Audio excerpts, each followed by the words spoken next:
Hi there.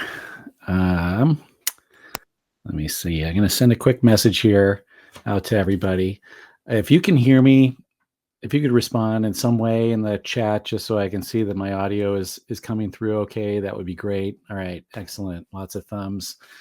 Nice to meet you all. Thank you for joining me today, midweek. My name is Mike Hochleitner.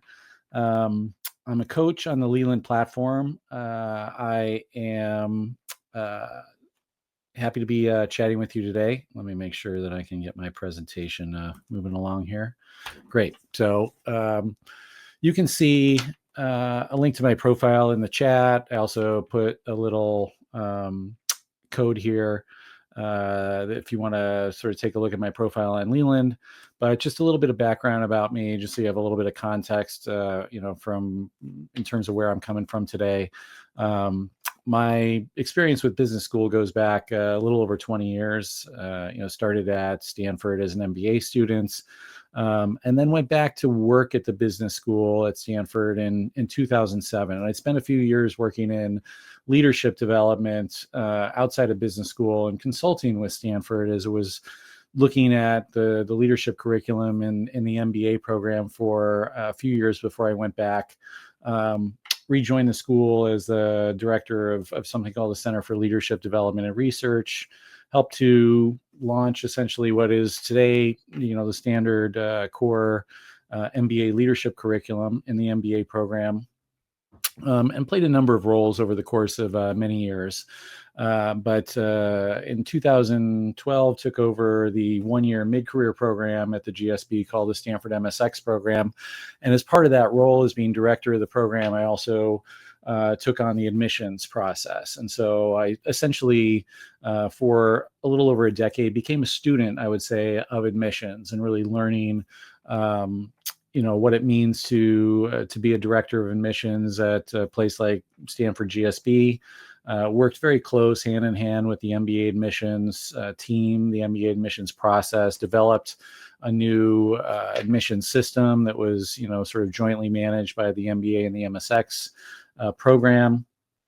And, for my years of working at the GSB, both in the curriculum, in the classroom, teaching courses, developing curriculum, working with MBA students, as well as then managing the MSX program and overseeing the admissions process, I've developed, I think, a fairly strong point of view and a little bit of expertise on, what it takes to succeed in a business school setting. And part of that, obviously, is the, sort of getting into the business school that you, seek to study at. But I do just want to emphasize that I see admissions as a step, sort of a means to an end, not an end in itself. And that may become apparent in some of the sort of opinions that I share along the way. But that's just a little bit of background about me. Let's see here. I want to talk to you today about, essentially where you're at in this sort of admissions process. We're about 2 months out from the first round deadlines at Stanford, Harvard, MIT, Wharton, all the sort of top business schools for their 2-year MBA programs. A few months back, I did this session called the 6-month personal development plan. We really sort of looked at, what are some things you can do in the final 6 months before you submit an application to strengthen your candidacy. And with 6 months, you basically have some time, not just to work on the application, but work on the applicant, yourself in terms of your profile, what things you're going to be able to talk about in your application in terms of projects you've been working on or your network. And so we talked a little bit about, some tools or projects that could be worked on in that time frame. 2 months ago, I did a session, looking at essentially 4 months out. What are some things that you can do then? And I emphasized a bit about school research and really getting as granular as possible about understanding some of the value proposition and the unique value proposition school by school and program by program, and just really understanding how that can play a role in an effective application that you'll submit when it comes to the deadline. And it's not that you can't do that today, but when you've got a little bit more time, that's something that it gives you a little bit more luxury to potentially work on the network and connecting with people, whether faculty or alumni or students within a program, to get a little bit more sort of tactile sense of the culture and what the different offerings that the school has and how those might connect with your your background, your interests, and your future ambitions. So that's just a little bit of sort of background, and I put this QR code here, just a link to my profile, because I do have recordings of these sessions. I do have like PDF summaries of these sessions, and if you'd like a copy or a link to the event recording, feel free to drop me a message, and I'm happy to share that. I actually did do a session a month ago called the 3-month prep plan, but seemed to have had a little bit of a glitch getting the recording for that. So that's something that I have sort of memory hold, I guess, a little bit. Any case, let's talk about where you're at 2 months out. So I sort of start with this frame of looking at what I have generally found the sort of typical process that people go through, right? This is it's a bit of a linear approach to business school applications, where you'll see people study for their test, sort of get their transcripts, put their documents together, start to fill out the application, work on their resume and their essays, and request their letters of recommendation. It's a very much, looking at essentially an application as the sum of the various parts in the application. And what I want to suggest to you is that, with 2 months to go before the initial deadlines, or if you're applying in round 2, you've got a little bit more time. But in either case, you really want to sort of take a step back and think about this as holistically as you can.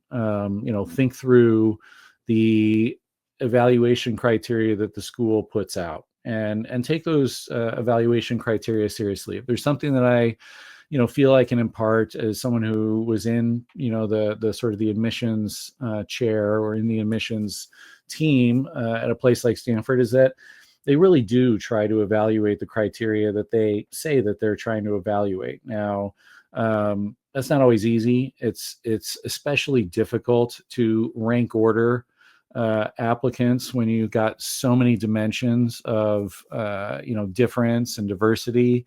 Where someone went to school, what they studied, where they grew up, what type of organization they've worked for, what industry they've been in, what their career aspirations are, what their GPA and test scores were, what their essays say. Any number of different factors that can play a role in making someone a more attractive or more problematic candidate from a school's perspective. And if they're trying to evaluate across 3 or 4 different evaluation criteria with all that level of complexity, it's easy to separate the strongest candidates from the weakest candidates. It gets really challenging when you're sort of getting close to the margin of how many people are we going to admit. And I've got another 100 people that I can imagine, would be really strong candidates, but I've only got, 10 spots. And so, when you get close to the boundary in terms of who you're going to admit to a class, the layers of, sort of complexity in terms of evaluating who's strongest and who's not quite as strong is really challenging. But the more thought you can put into really thinking about, here's the criteria that the school is using, because they really will go back to those criteria when they're making those judgments, those assessments. The more you can build in your application that really address those things, and looking across your application, not just assuming that, hey, they want a strong academics and this is what my GPA was. That's, so I'm sort of done with that and I can focus on other things. They're really looking for, how has your intellect grown since you graduated from college? How have you demonstrated, analytical thinking or quantitative thinking, beyond the courses that you took, or beyond the test score that you've been able to get. So you do want to step back and think about this strategically. So what does that look like? I imagine for many of you, essentially 2 months out, if you've been thinking about this process for a little while, you're somewhere in this sort of landscape of what I'm showing here, which is that you've got some elements of your application that are pretty much fixed, right? You can't go back and change your transcript from, where you went to school undergrad, or if you did a graduate degree, right? You took the classes that you took, you got the grades that you got. That is pretty much, it's going in your application, whether you like it or not. And maybe you're really proud of it. Maybe you're, a little concerned that there's some aspects there that aren't quite up to the standard of, whatever school is your sort of stretch school or your dream school. And, that's sort of a natural place for a lot of people, including a lot of successful admits 2 months out from the application deadline. You've worked at the places that you've worked. You've held the job titles that you've held. Those are you're not gonna go back and rewrite history. You may at this point have selected your recommenders. You may have already taken the GMAT or the GRE, whichever test you're planning to rely on, and you may feel like I've got the score that I've got, but maybe you're also thinking like, hey, I could take one more shot and try to get a better score. So there are some things that are still a little bit in flux, deciding exactly who your recommenders are. There may be some flexibility there, improving test scores, maybe some flexibility, but what are the things that, essentially are really yours in terms of openness, flexibility to shape and to narrate. And it's really, essentially the rest of the content of your application, the sort of narrative that you're going to try to tell through your essays, through other aspects of your application. Every school has some short answer questions that can be meaningful in terms of, the degree to which they allow you to shape how someone perceives your candidacy. Your resume is a good storytelling tool. It's essentially the first thing. So, essentially when I'm reviewing an application, in the system that we had at Stanford, there'd be a bit of dashboard that we would, sort of first look at. We use the same software system that most business schools use. It's called Slate. There's a couple other platforms, but they serve very similar functions. They give an admissions team the ability to determine, essentially how someone views an application as they go in to, sort of conduct a review. And depending on their role, they might have different views. But, for someone who's really responsible to read through an application and essentially give it a grade or a set of grades or scores to decide whether it's going to move ahead in the process or whether someone's going to be set aside as not meeting the standard of the school. They're going to see a bit of a dashboard and overview, and it's going to show where they went to school, what their current job is, where they're living, what their citizenship is, what their GPA was, what their test score was. It's going to have, some quick scan facts and figures. But I would say almost always the next place that a reviewer looks at is the resume. The resume gives essentially that, 5,000 or 10,000 foot view of, your sort of professional life, starting in college for the most part. And it can include extracurricular activities that you did or projects that you undertook or internships you did in college. And then, essentially where you've worked and what you've been doing since graduating from college. And you have a lot of discretion, in terms of what you include there, what you cover, how you cover it, how you tell that story, how you convey it. I don't generally advise clients to get creative in terms of the layout or, the design of a resume. I prefer a fairly conservative, standardized resume format, but the content, the way that it's described in terms of what you've done is really, something that you have a lot of opportunity to structure and tailor to, to the key messages that you want to convey. Your essays obviously are entirely your words and your opportunity to tell your story, in with as much flexibility as you're going to find anywhere in the application. And how you prepare your recommenders is obviously important. A lot of people frankly, send their recommender the link to provide the recommendation. They thank them.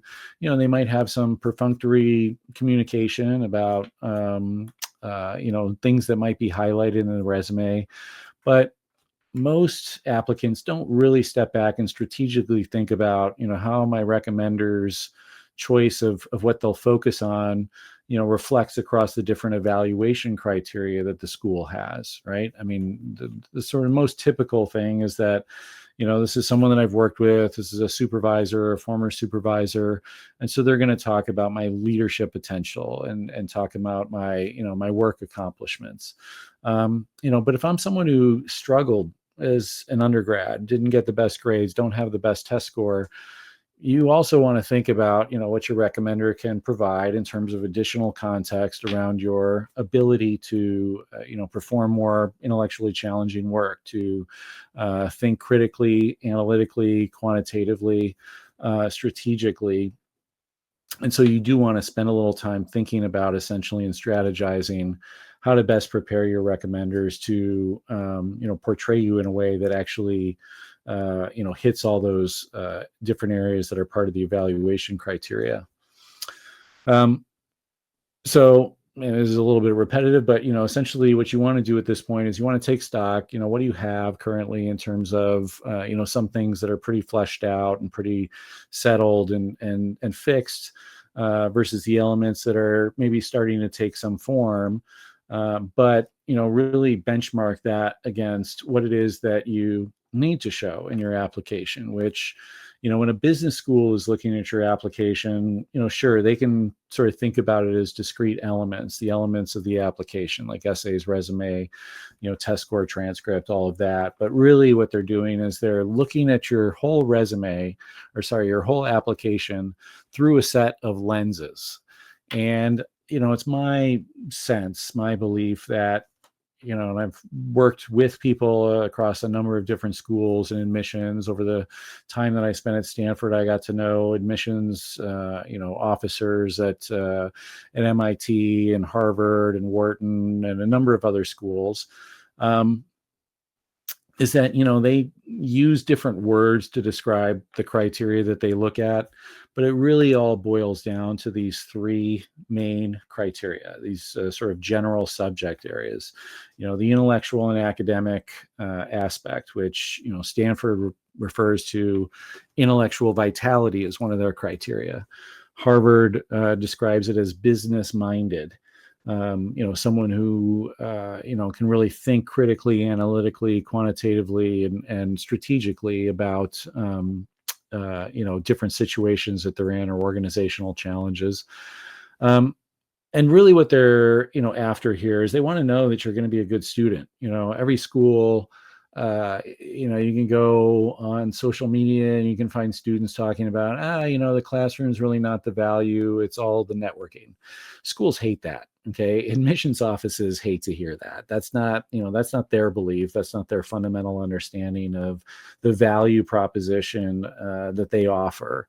And so they're looking for, candidates that they feel confident will, take their academics seriously, will perform effectively, are not going to struggle too much with the basics of, the core curriculum and getting through some of those quant courses like finance or statistics. They want people that are going to struggle on the more, emotionally challenging issues, right? How do you sort of take calculated risk in uncertain environments? How do you lead people effectively under pressure? How do you, influence and collaborate with or without authority? Those are the higher order skills that business schools, top business schools in the US generally are hoping to help people develop and give people an opportunity through, the community that they're building to really, test themselves and sort of sharpen the edge that they have in some of those areas. And, if someone is just really struggling with, basic microeconomics, or sort of an operations class that employs various kind of statistical tools, then it's much harder for them to kind of reach for those higher order skills. If someone's struggling with the English language because it's not their first language, when you think about it, someone who, I mean, that's obviously not a leadership trait, right? Speaking English, on some level, when I was in admissions, I would often wish that I didn't have to worry about that, because there were some fantastic candidates from India, from Singapore, not Singapore, but from Indonesia, from a lot of places in the world where um, if they didn't grow up speaking English, they were incredible, super smart, super talented, and accomplished really great things. But, if their English was not good enough, it just meant that it would take them that much longer to absorb whatever material we sort of assign. It would mean that extra 1 or 2 second delay in classroom discussions between understanding and being able to respond that often left them a little hamstrung. It meant that they were not able to absorb as much and unable to contribute as much as some of their classmates. So there's a number of factors that kind of go into this intellectual academic component that depending on what your profile is, background is, may or may not be a factor. Second is the leadership and career lens that I would as I would describe it. Again, Harvard talks about leadership focused is one of their criteria. Stanford talks about demonstrated leadership potential. And so I'll sort of go into some detail about what gets covered in this regard, but essentially what they're looking for here is not just that you'll be a good student, but you'll be a great alum, right? They want to see that someone is going to be able to be successful in their career, make an impact in whatever role or organization they step into after they leave the school. Make the school and the program proud to have you as an alum. And who knows, maybe you'll be so successful and you'll come back and give credit to the school and, make a donation. That never hurts, from a school's perspective. But really, I mean, they want, I mean, look, at some level, when I was feeling a little bit cynical some days, I would say like the top business schools, I mean, what they're best at is finding the people that don't need to go to business school, that are so good, they're going to be successful no matter what. But because they came to the school, you're going to be able to take credit for all this wonderful things that they're going to end up doing. And so the way I thought about it is, the school is not necessarily looking to take people that are struggling and help them to do okay. They're looking for people that are doing great and figure out how to magnify or multiply the impact that they have. That's always the aspirational goal. And I do understand that, having been at Stanford as an admissions person, I got a little spoiled because, we did get some really, really remarkable people. I mean, not every school has the opportunity to be as selective and discerning in terms of who it admits.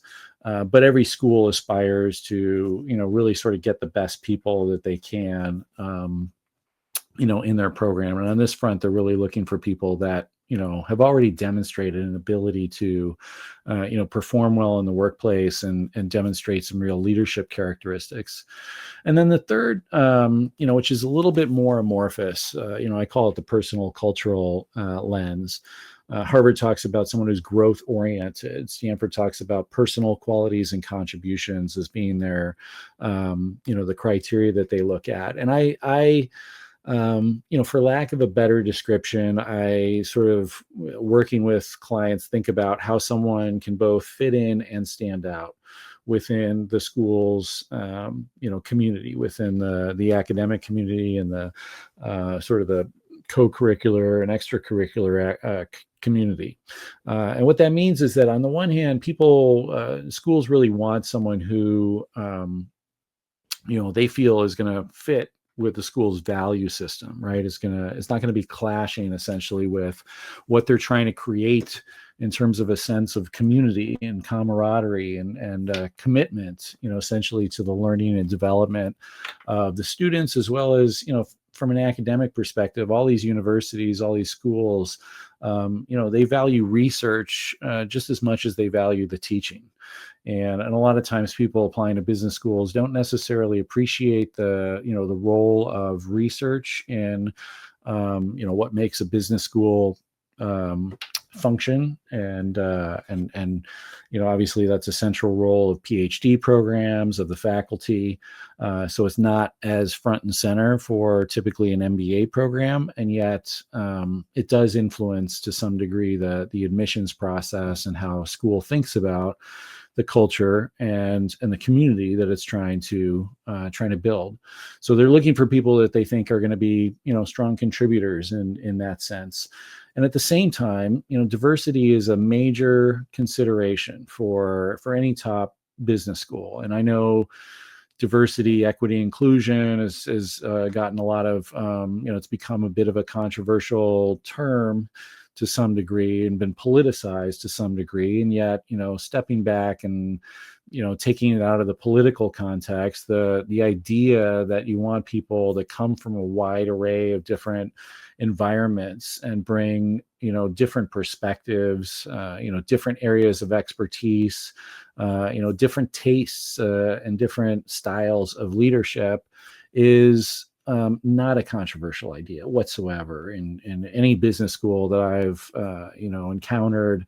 There's a real appreciation for a desire for having a wide reach in terms of the types of backgrounds that they want to see in their student community, as well as faculty and other parts of the school.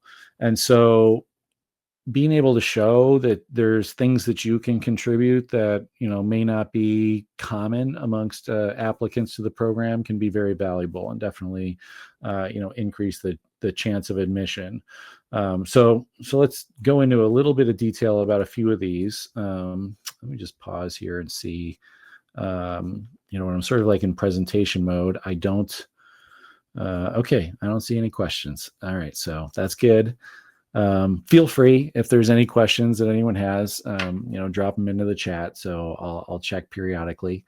So let's step back a little bit and think again, we're 2 months out from the deadline. So there's these three general areas that I've talked about: intellect, academics, leadership and career, the personal and cultural aspects of your application, of your candidacy. Essentially, these are the evaluation criteria. So how do you sort of look at each of these, given where you're at right now with a little bit of time to prepare?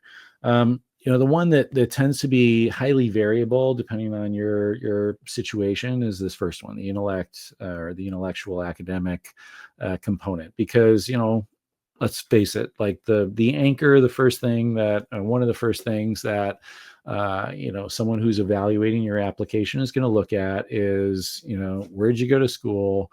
How well did you do?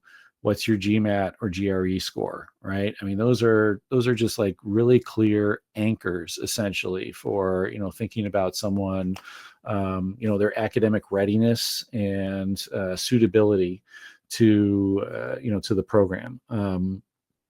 Any school that, thinks of their curriculum as being, rigorous and demanding, it's not enough to hear someone say they're going to be a good student, right? It's just anybody, obviously, that's applying to school is going to say that.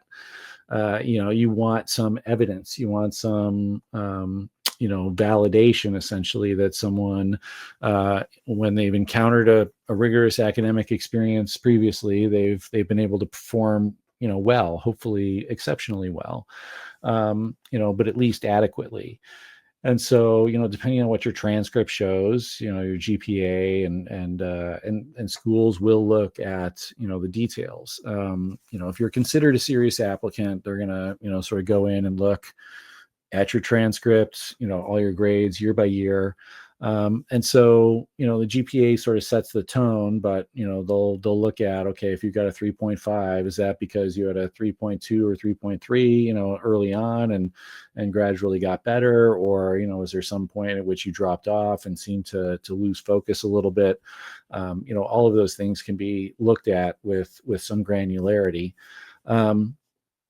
Your test score can offset that if your GPA is not all that great. Your test score sort of provides an opportunity to provide a counterweight to some degree. And so you should consider those things as pretty fundamental, right? They are going to sort of form the first impression, and be difficult to set aside entirely.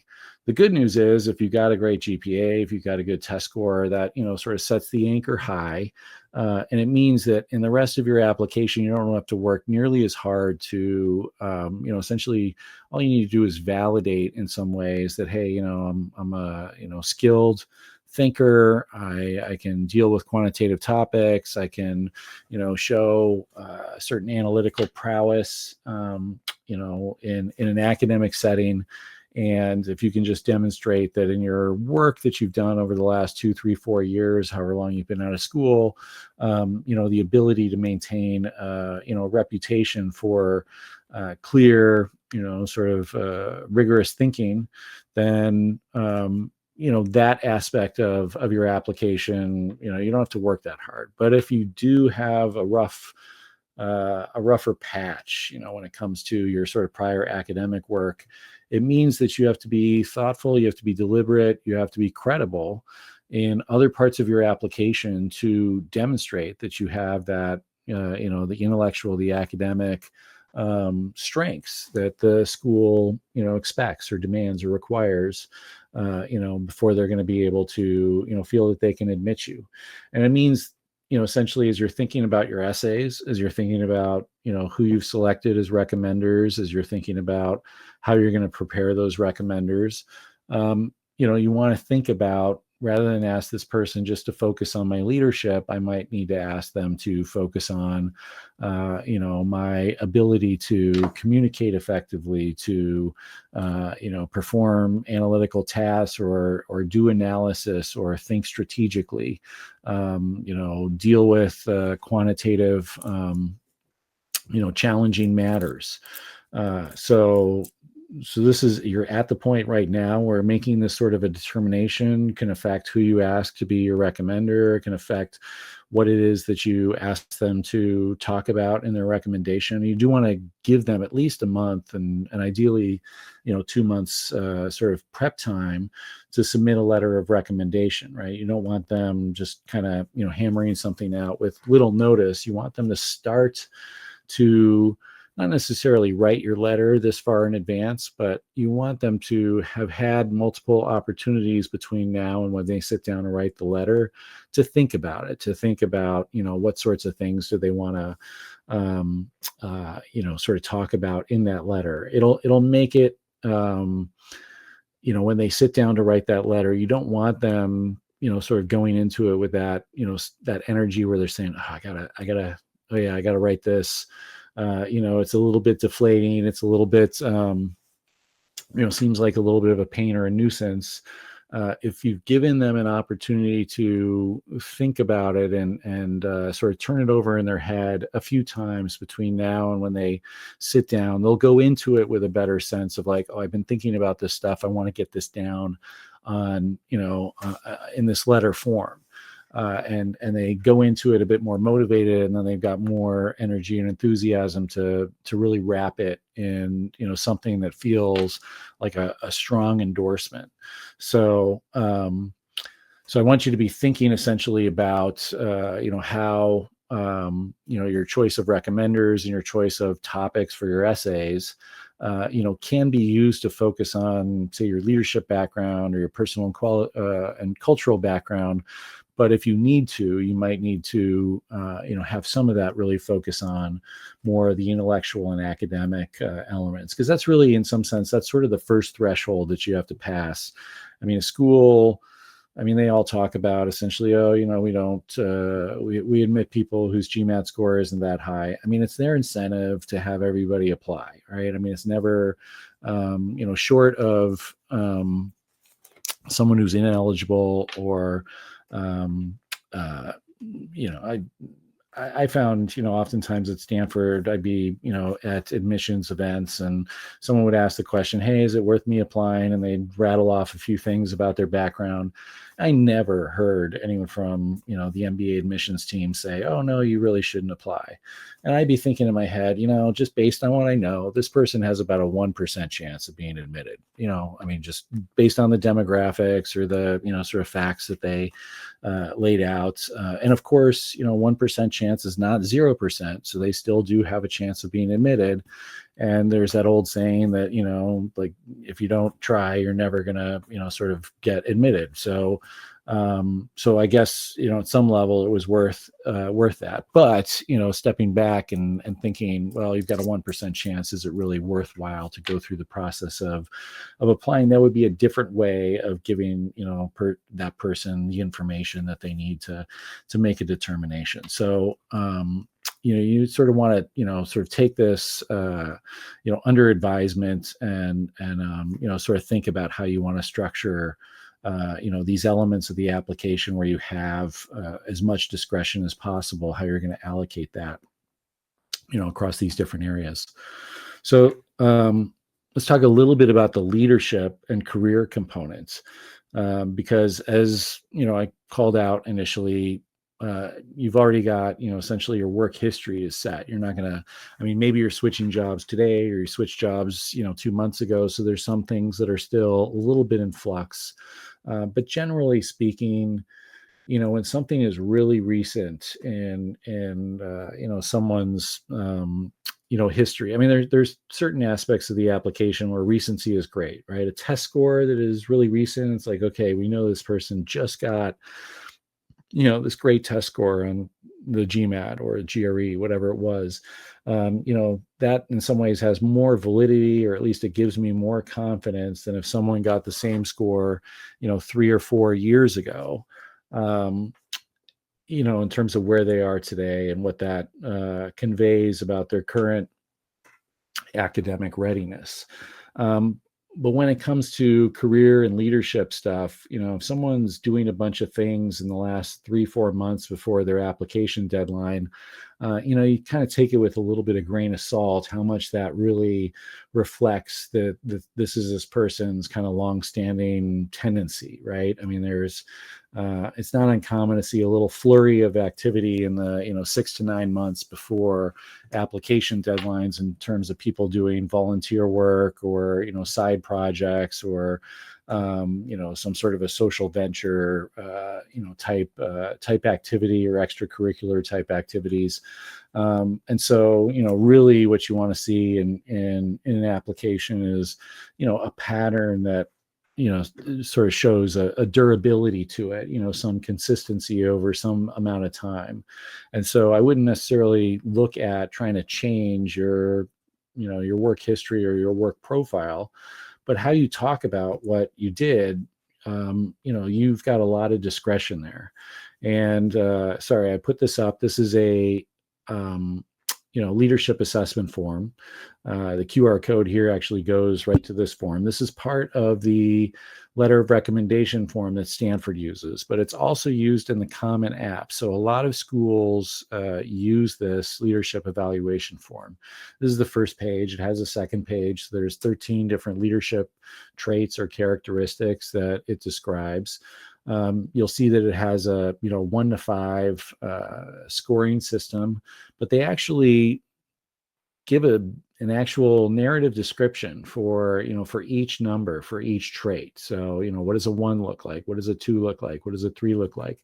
And basically, if you look at the behaviors described as 4s or 5s on all the different leadership traits, it basically gives you a little bit of a map, a little bit of a key to what it is that business schools want to see that you've done, and that the type of behaviors that you've exercised the type of traits that you've developed over the course of your 3, 4, 5 years of working, and the degree to which you can mirror those or reflect those or show those in your application. And it can be in the words that you're using or the descriptive descriptions you're using in your resume.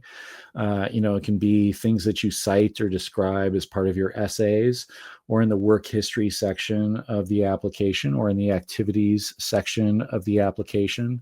And where it can be probably most effective is when it shows up in the letters of recommendation, because those are third parties. In most cases, at least one of your recommenders has been a supervisor, or is a supervisor, or was a supervisor of you. And so, essentially that third party validation can be powerful. And so I'd be looking at this, and short of feeling like there's a sort of a deficiency in the sort of the academic side of your application, this is where I'd be spending the most time really trying to find examples from your work that you can cite, both in what you describe in your application as well as what your recommenders are going to talk about. Now, there's 4 specific traits that, generally speaking, I would say that at least at Stanford, we thought of as differentiators.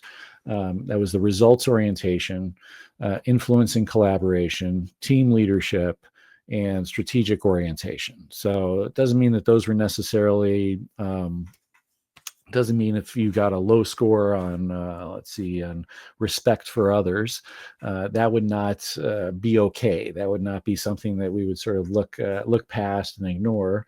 But we were looking for people, generally speaking, we felt that those were, the best indicators essentially at this stage of someone's career, that, sort of the time that someone's going to business school, as, really being ready, as having had enough experience in that early leadership stages of someone's career, that they're really ready for that MBA education and sort of preparing for mid-level and senior level roles after they graduate. And so once again, results orientation, influence and collaboration, team leadership, and strategic orientation. One thing I noticed, I sort of did an analysis one time, looked at, the average ratings that the applicants received from the recommenders, just to see what was the highest, what was the lowest. The lowest on average was developing others. So, this is an area where I saw it as kind of an opportunity to stand out a little bit. Now, a lot of people applying to business school, they haven't had much opportunity to demonstrate that trait, right? If you're not in a formal management role, you probably have less opportunity to work on developing others the way that you would if you're in more of a management or leadership role. And so, that I think explain why that tended not to be as highly rated as some of the other characteristics. It wasn't that the recommenders were saying, hey, this person's really bad at developing others. It's more, this person doesn't have a lot of opportunity to demonstrate that they can develop others. And so, if you're thinking about recommenders, to the extent that you think someone can highlight, certain leadership traits that you have, if that's something that they can highlight, that can be a way to stand out a little bit or show a little bit of differentiation in a positive regard. I know I didn't cover everything here that I wanted to cover, but I'll sort of come back to it. But I want to make sure I have a little time to see if there's any questions on the personal and cultural lens. This tends to be, I would say it's weighted a little less strongly. It can be one of those things where it can be a little bit of a differentiator on both ends, right? So, if someone brings something that is really unique in terms of background, experience, an area of expertise that sort of stands out in a cohort. Someone's been, I don't know, professional athlete who also has great academics and has a bit of a business background, but has really stood out in somewhat unique sphere and brings kind of a cool and interesting area of expertise. For instance, when I was a student at Stanford, I remember I don't want to out her for this, but the oldest person in our class, the most experienced person in our class, had been the director of the New York Metropolitan Opera. A very non-traditional candidate for an MBA program, but I just remember all our classmates thinking like, oh, it's so cool, and really brought something different and unique and kind of artistic, creative to a lot of our discussions. Struggled somewhat with some of the quantitative subjects, needed to get some help from classmates in some areas, but I can say that generally there was a very common view that we were really glad to have someone with that sort of a background in the cohort. So having something that really stands out in terms of like a unique perspective or background can be really can overcome some other what might be deficits in terms of the way that an admissions office thinks about your application. On the flip side, like anything that stands out that really raises questions about someone's ability or their commitment essentially to a set of values that the school considers crucial: trustworthiness, honesty, relationship building, a sense that someone's hyper competitive or very transactional, any sense that there's some real questions about ethics or integrity. Those are going to be major deficits, and I don't care what your sort of grades say or what your sort of what prestige organizations that you've worked for. Admissions teams, admissions offices, tend to allow for people to raise questions about those sorts of things, and it's very difficult to push back. It's like you'd say, oh, well, this person accomplished this and this and this. If there was a sense, from certain members of the team that had read through their application that there was a real question about ethics or integrity or something of that sort, that tended to make it very difficult for anyone to kind of overcome those, concerns because of other factors in the application. So you want to make sure that, to whatever degree that you're not sort of coming across in that way as someone who, is going to stand out in the wrong way in terms of, the sort of the professional ethics and sort of culture that the organization or the school is trying to create. And so, they're looking for people that are going to be able to contribute, that are going to be able to, sort of build opportunities, not just for themselves, but, essentially for their classmates, show that they can have influence and impact within the cohort and the school, that sort of ecosystem, in a way that is contributing value and not, in some ways, extracting value, or at least contributing more than they're extracting in terms of the value.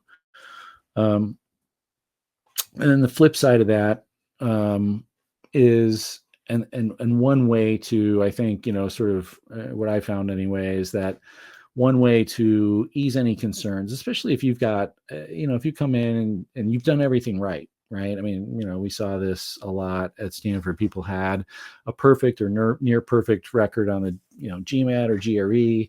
They had a 4.0 or 3.9 GPA from a really prestigious undergraduate institution. They had worked at, McKinsey or Goldman Sachs or OpenAI or, the various types of companies that, people aspire to, that are highly competitive and,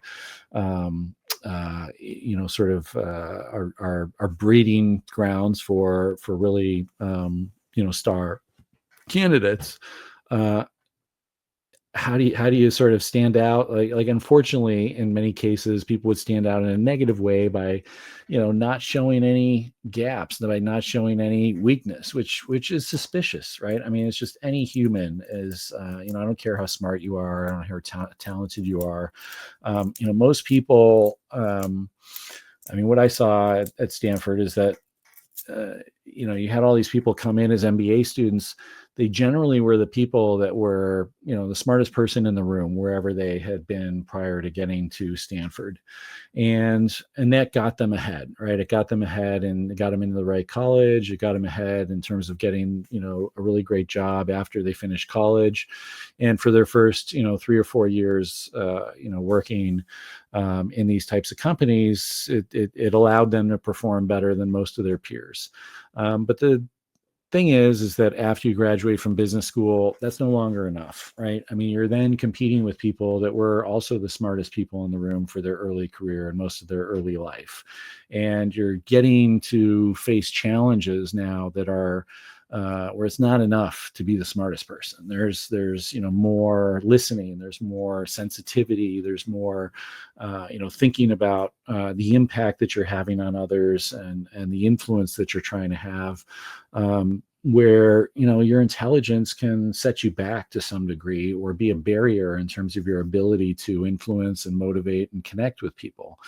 And so the school is looking for people that are self-aware enough to recognize that even if you're super bright and very talented and very capable and hardworking and passionate, there's still doubts that you have. There's still gaps in terms of between what you know and what you need to be an effective leader. And the more you're able to identify that and really, talk about that thoughtfully, openly, with a little bit of vulnerability, credibility, authenticity, that can be a positive differentiator, and a lack of that can be, something that really holds you back and raises concerns. And so you need to, be thinking. This is why, most schools ask a question in the letter of recommendation that, asks essentially, like, where are this person's opportunities to develop? What constructive feedback have you given the applicant? How did they respond? They're testing, they're probing for, where are those gaps? Where are those blind spots?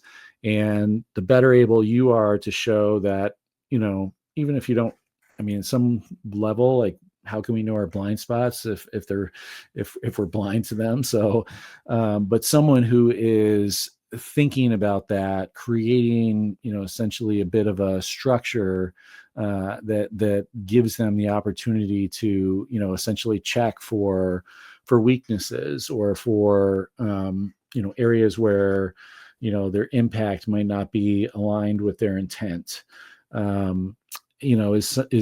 Is something that schools recognize as necessary for leadership growth, especially as you get into more senior roles where it's less natural that people are going to give you honest feedback.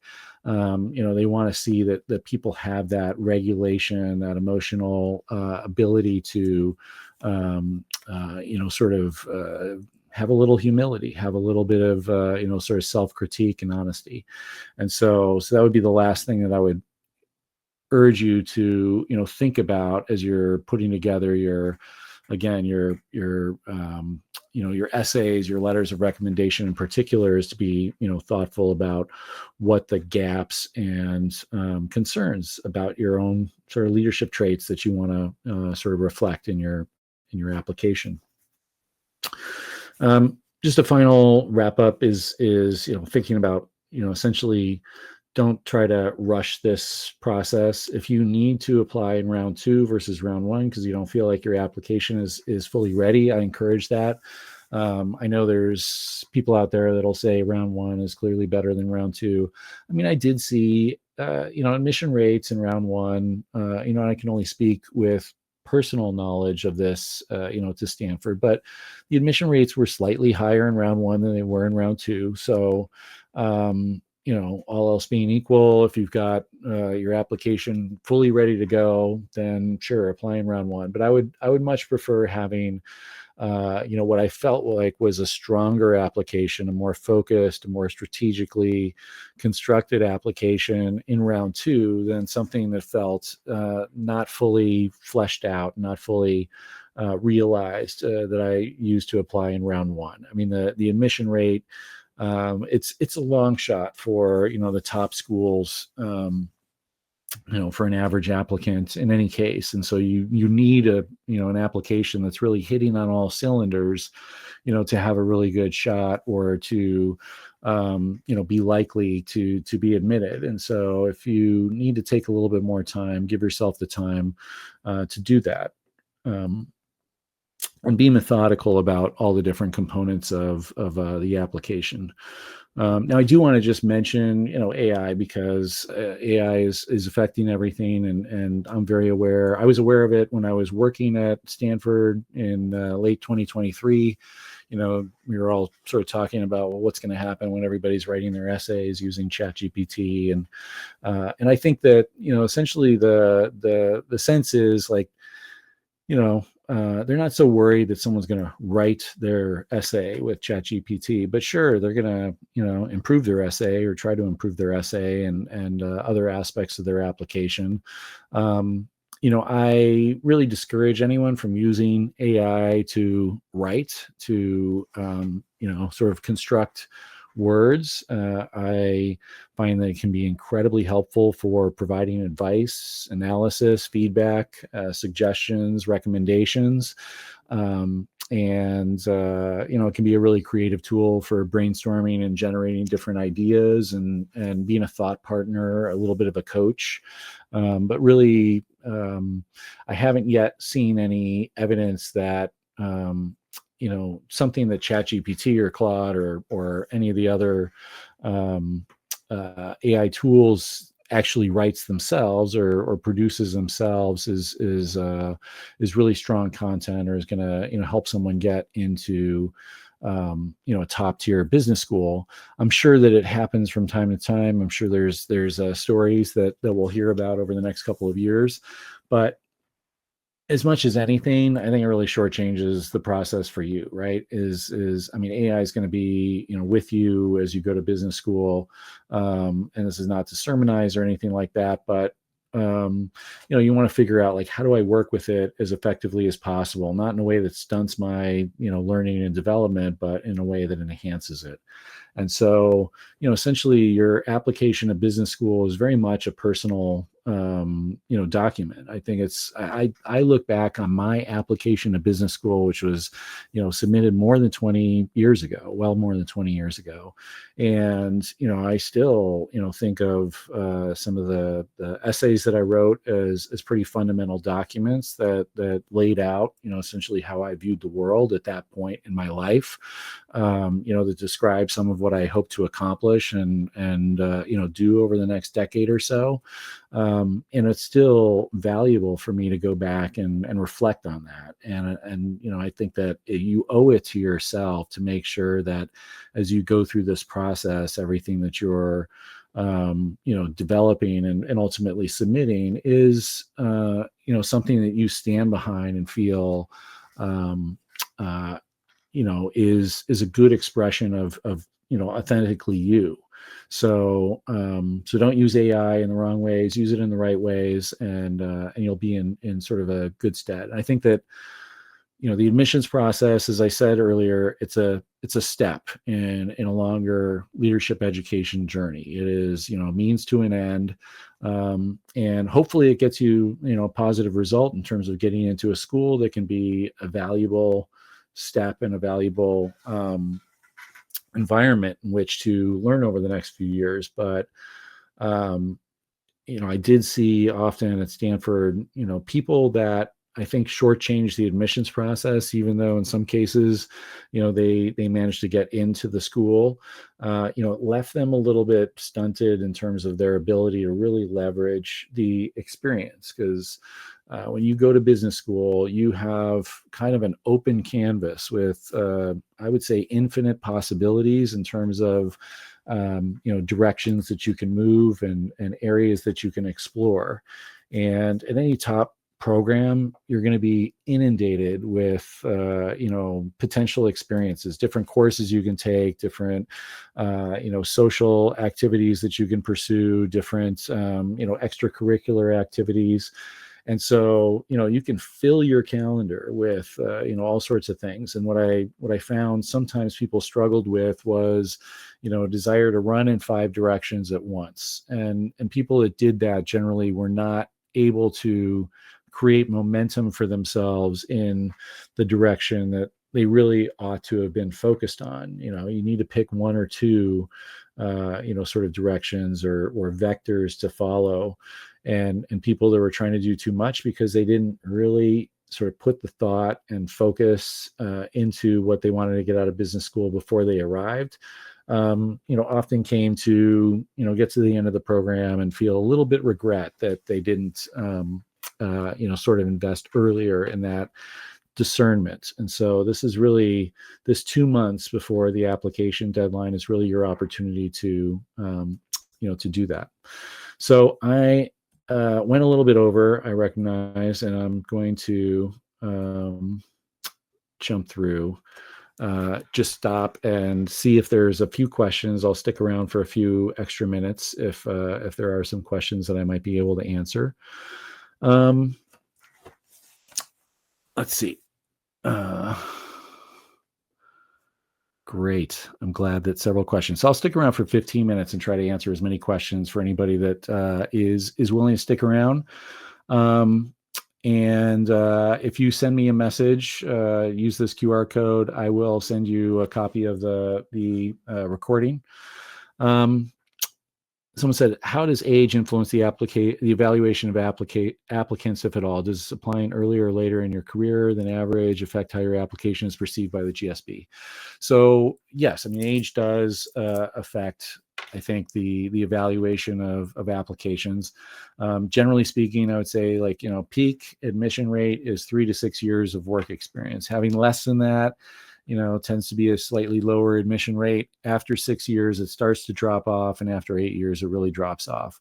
I mean, if you think about it, it's, essentially the bar gets higher as the further out you are from college in terms of what's expected of you to have accomplished, to have demonstrated, to have shown in terms of your leadership characteristics. And if at some point, you're so accomplished and you're so far along in your career, it does start to, beg the question, well, why do you need an MBA? Right. So there's other formats, there's EMBAs, there's part-time MBAs, there's, 1-year mid-career programs. And so, if you're more than 8 or certainly more than 10 years of work experience, I think that from an admissions office, they start to question the value proposition for someone, because the opportunity cost goes higher. The flexibility in terms of like switching career, industry pivots or geographic pivots gets more challenging, honestly, as you sort of get further out in your career. And I've got lots of stats. I used to run the mid-career program at the GSB, so I'm very, very familiar with mid-career candidates. So I would encourage you, reach out, send me a message. I'm happy to, sort of talk more about that issue if you're, let's say 8 or 10 years, out in your career. If it's like 6 years, 7 years, like, it's fine. It's really not a huge deal. But just keep in mind, every year of work experience, from an admissions perspective, it's kind of like, well, what have you accomplished in this last year? If someone has 4 years of experience and they're at the same place in terms of like a career, sort of where they are, have reached and accomplished in their career, versus someone who's 6 or 7 years, we're going to pick the one who's got 4 years of work experience, because it seems like they have, been more accelerated or more accomplished in, more condensed amount of time. So that's a factor to, consider. Someone asked about not having a lot of extracurriculars. Would it be okay to mention self-initiated projects at work? Yes. The answer is yes.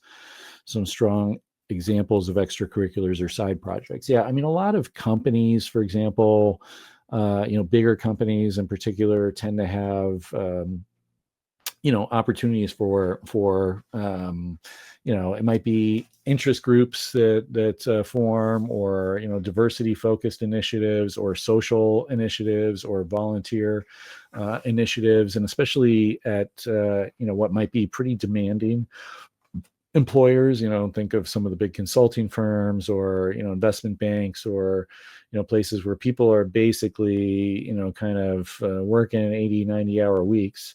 That's how some people, they build their lives to some degree around their jobs.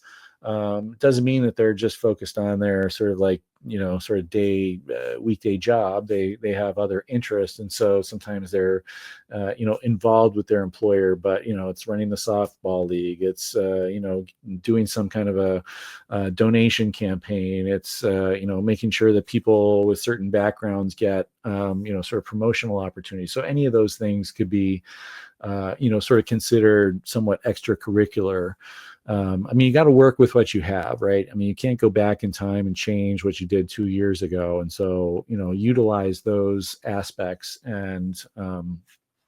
but they can show, a more roundedness to your experience than just, hey, I do spreadsheet valuations all day and that's all I do. And I don't have any other interests other than whatever, watching, some series on Netflix, right? That's not, you want to show a little bit more, dimensions to you than that. Let's see. It says on extracurriculars, does it affect the application if some of the examples are older, perhaps some work done in college, if one has now been working, roughly 6 years, or does experience need to be more recent? There's pros and cons to, sort of older examples, right? It does show a track record. It does show that, it's not something that you're just doing in the last, year or two as you're getting ready to apply to business school, that you're trying to look good, right? That that there's something kind of foundational in your background in terms of interest in certain areas. Ideally, it's something that, you can demonstrate some consistency, some pattern over the course of your career. It doesn't mean you have to be involved in the same thing, but, essentially showing that over time you've been engaged in certain types of activities, with some, thematic continuity. That's ultimately what you want to show. Again, you got to work with what you have. And so, if the last few years has been a little bit of a desert in terms of, non-work related activities or, engagements, then, essentially show what you can, which might be something that you did in college. And, think about like, what's the narrative here? Everybody, not everybody, but a lot of people that go, ambitious, hardworking people, go through phases of their career where they're like 110%, focused on their job, and it might be because they're running a political campaign, or they're, trying to release a new product, or they are involved in a startup, and it's just all absorbing. And if that's the case, it doesn't mean that you're a bad candidate for, business school. It just means like, hey, this is the phase that I'm in. And, I know that over time I'll go through different phases. And what you see when I was in college is, essentially a good demonstration of the type of activities that I'd be engaged in when I'm not, overwhelmed or essentially overcommitted, to something that is ambitious at work. Great. I see a question. What are common mistakes you see non-traditional candidates make on their application that decrease the competitiveness of their application? I think that, if I had to boil it down to one thing, I would say essentially doing a rush job, and not being meticulous, really reading through the application, understanding what each element they're looking for, and give it your all. I think people that really were, disciplined essentially about filling each aspect of the application and doing it thoughtfully, even if they had a bit of a non-traditional background, were generally strong candidates. And obviously it depends on, the nature of the work and academic performance and things like that, that sort of factor into how you're evaluated. But what I see at this time of the year is that almost everybody I talk with, they have insecurity if they're applying to the more competitive programs, right? The people that are working at McKinsey, and I just, spoke with someone today, who's essentially saying like, oh, everybody in my office and everybody in every McKinsey office, they're all applying. And so, how do I stand out, right? And then I talked to someone who's got that non-traditional background, and they're saying like, oh, I should have gone and worked at McKinsey for 3 years, so I'd have the background that these schools want to see. And so, just understand it's natural to feel that sense of a little bit of concern, like how am I going to be evaluated? How am I going to stand out? But if you go back to the fundamentals, as I talked about, the three general areas of focus, the intellectual, academic, the leadership and career, the personal and cultural, and think about how those are going to be, filtered through your application, doing a methodical and disciplined approach to, to each element on the application, whether you've got a traditional or a non-traditional background is not going to be the factor that, determines your decision. Essentially schools are looking for a lot of people that come from non-traditional backgrounds, at least as we think about them. They want a pretty diverse applicant or admit pool, class profile every year in terms of people coming from nonprofits, people coming from the arts, people coming from media and entertainment, people coming from manufacturing, logistics, international diplomacy, all sorts of different backgrounds, military. Like those generally might be considered non-traditional. In the admissions office, they would be considered, outside the sort of most common, but not non-traditional in the sense that, hey, we don't really think of them as serious candidates. We wanted those candidates very much. We wanted to, constantly trying to diversify essentially the pool of people that we were considering.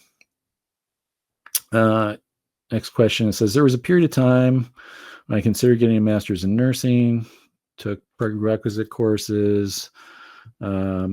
Am I required to send these transcripts or can I leave them out? So every school has slightly different requirements in terms of what you have to show for prior academic work.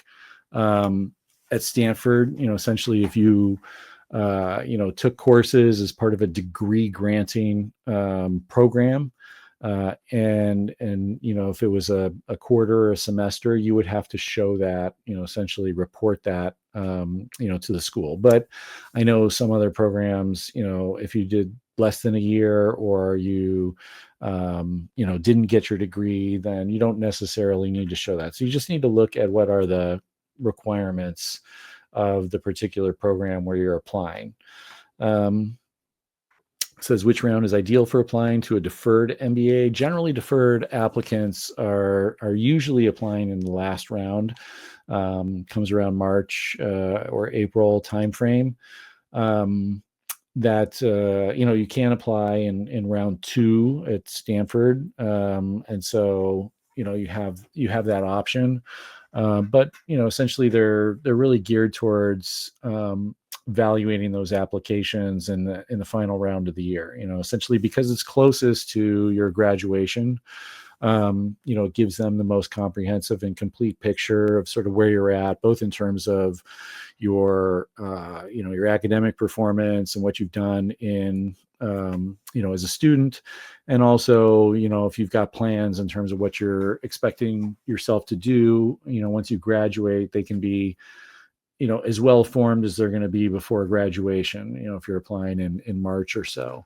And so usually that's the best time to apply. If you feel like you've got everything ready to go and sort of can convey a really clear picture of, your academic experience, as well as what you're planning to do after you graduate and then apply in January, you can, it is sort of an open canvas in terms of them admitting people, and if you sort of match what they're looking for, then that can be okay. But I think the final round is probably the one that is most suitable for most people. There's a question here. It says, if someone is in the early stages of entrepreneurship, who would you recommend they approach for a recommendation letter? So this is a challenge. You say early stages of entrepreneurship. So maybe you worked at a company as an employee previously, so you have a former manager or supervisor that you can go to. Generally, so what I'd say is almost any business school, they want at least one of your recommendations to be from a current or former manager, supervisor. And the reason for that is, your manager, your supervisor, that is a person who it's literally their job to evaluate you. It's their job to, understand what you're doing, how you're contributing, and evaluate essentially how you can be doing that better or what you're doing well.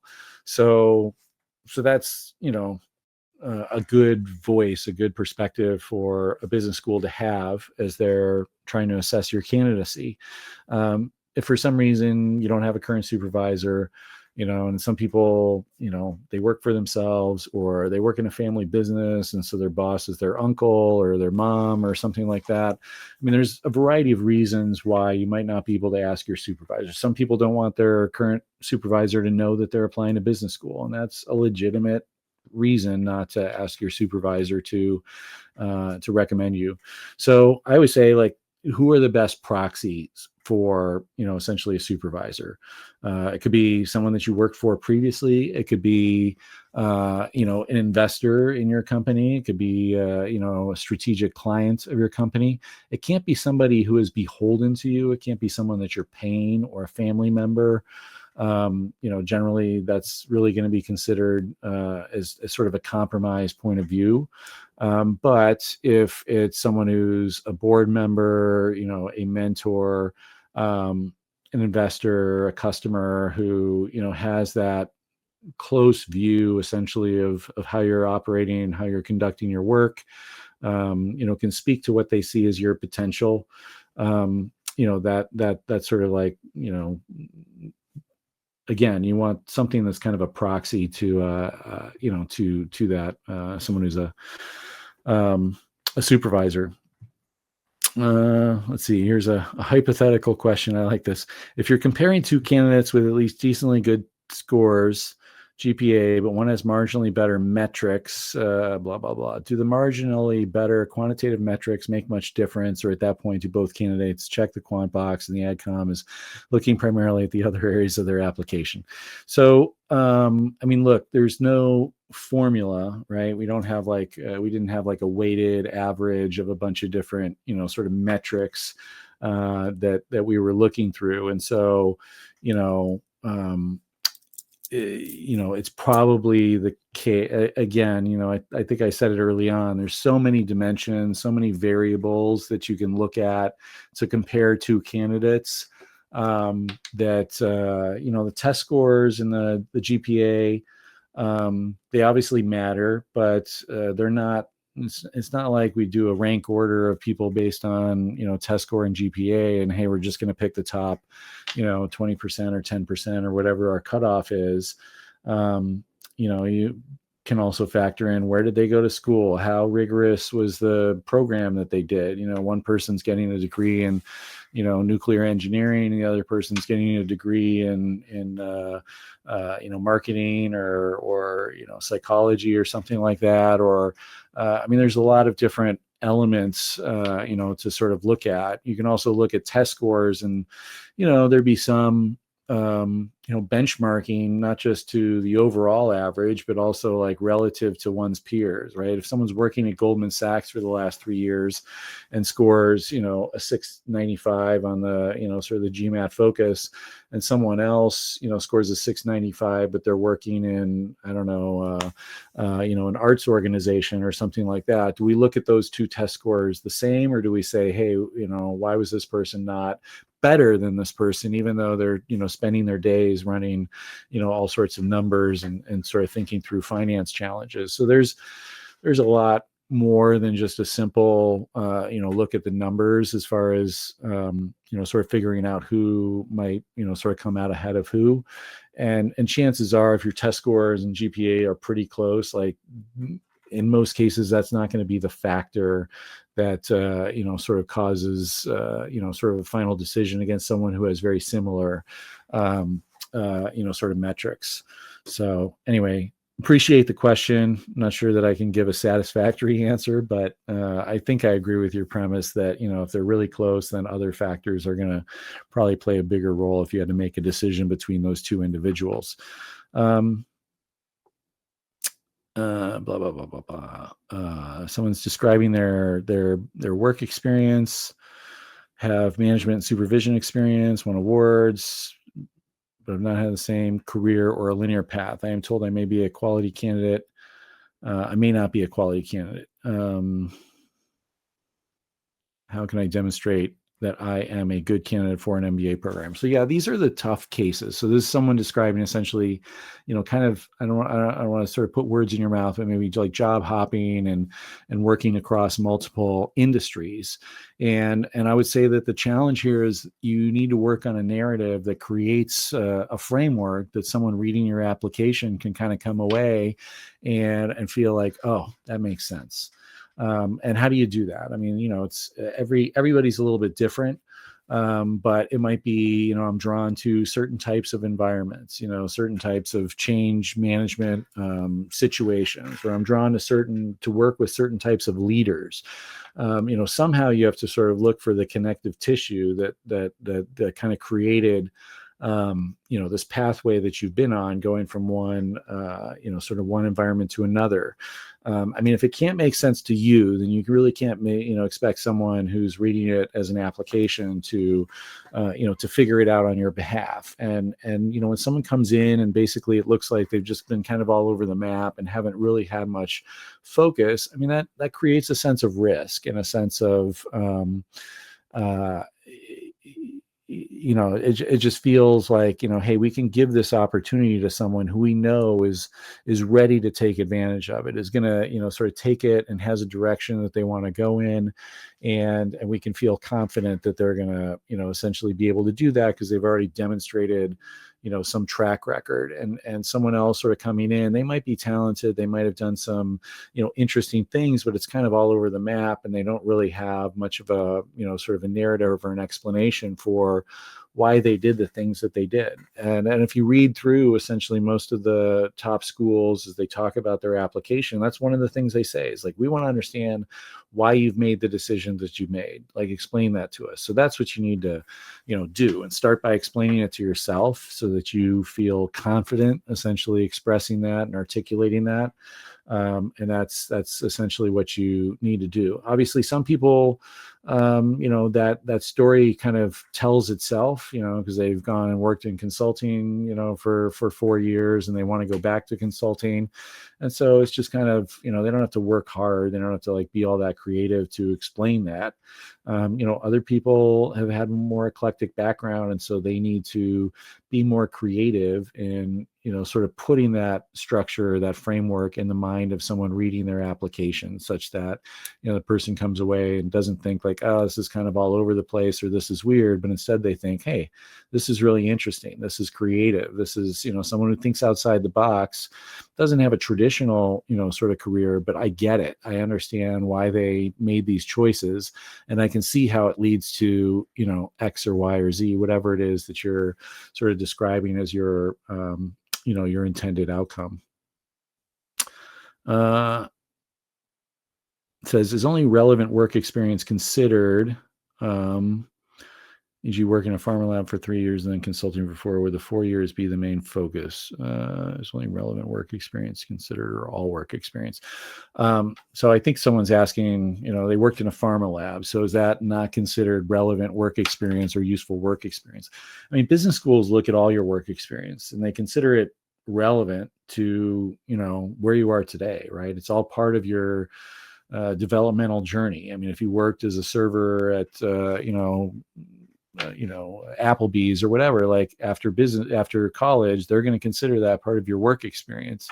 And you need to be able to talk about essentially what you got from that experience. I mean, working in a pharma lab, you can still, influence people, be creative. You can still, collaborate and, try to look for opportunities to improve the efficiency of whatever process you're working on or team you're a part of. So, I think business schools, you don't have to be in a management role or a sort of sort of typical business role to be a leader, right? I mean, people are leaders all the time in different environments that don't necessarily look like sort of a traditional business school profession. And so that the knowledge you develop, the skills you develop, the sort of leadership experience that you take from any of your prior environments is what they're interested in, more than you worked at this company or you held this role, I would say. So yes, the simple answer is all of it is considered sort of part of your work experience and relevant. All right, I know I've gone way past that 15 minutes, so let me see if I can answer one more question. It said, how would someone with a diverse background in different industries be perceived?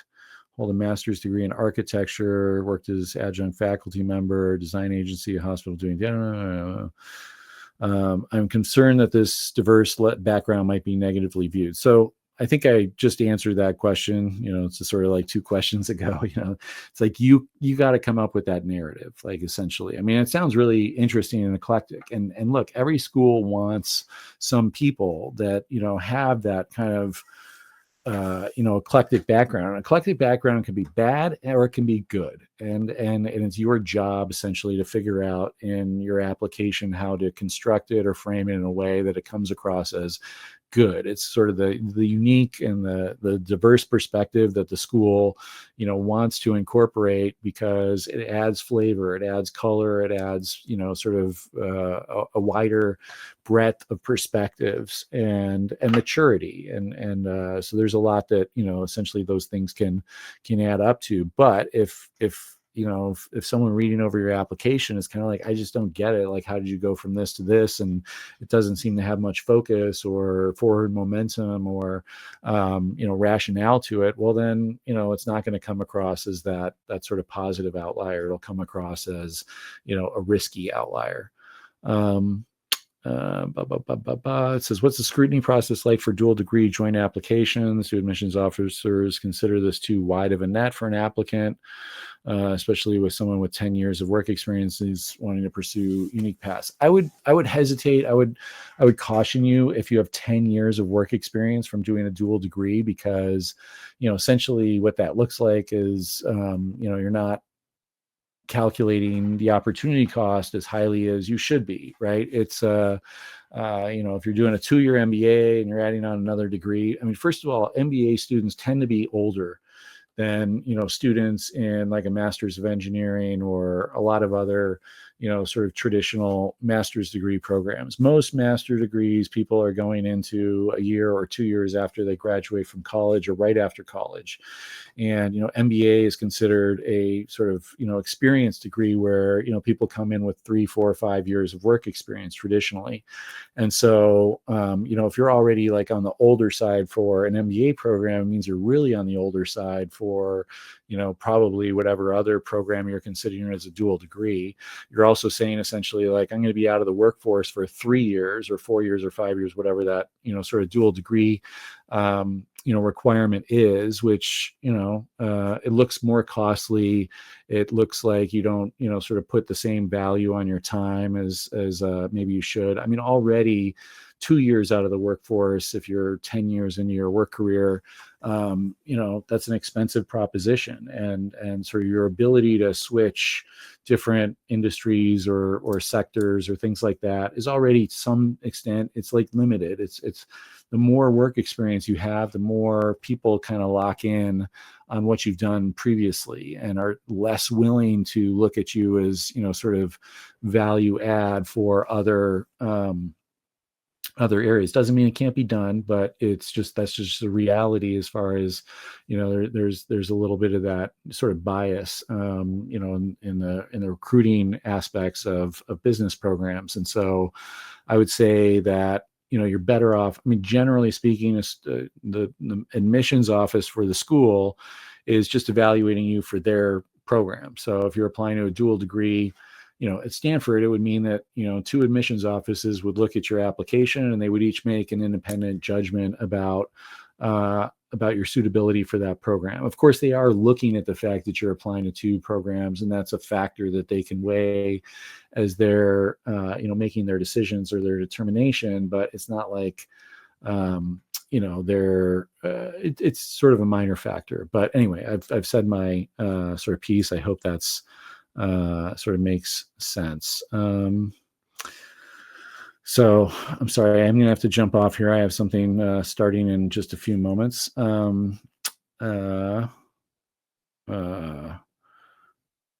right. One thing not to do, the worst error you have seen. I don't know about that.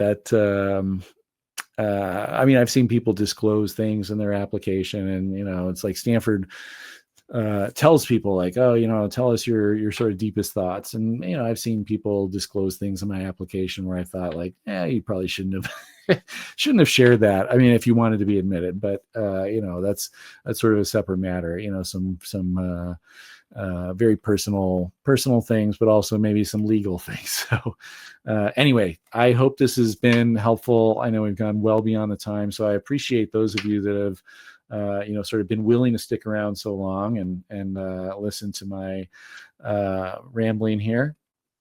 Do feel free to reach out if there's, additional questions that I can, respond to. I am going to have to jump off here, unfortunately, but hope this has been helpful to you, and good luck as you're going through these last few months. I know it can be stressful and stress-inducing. I hope you understand that it's also a growth opportunity, and you will come out of it the other end learning, about yourself, hopefully in a way that you come out of it feeling better about yourself and the direction that you're on, and the learning and growth that you've already, been able to experience over the last few years. Because that can be a great outcome for the admissions process, regardless of what the actual decisions are that you get from many of the schools that you apply to. But if I can be helpful, please don't hesitate to reach out. All right. Thanks a lot.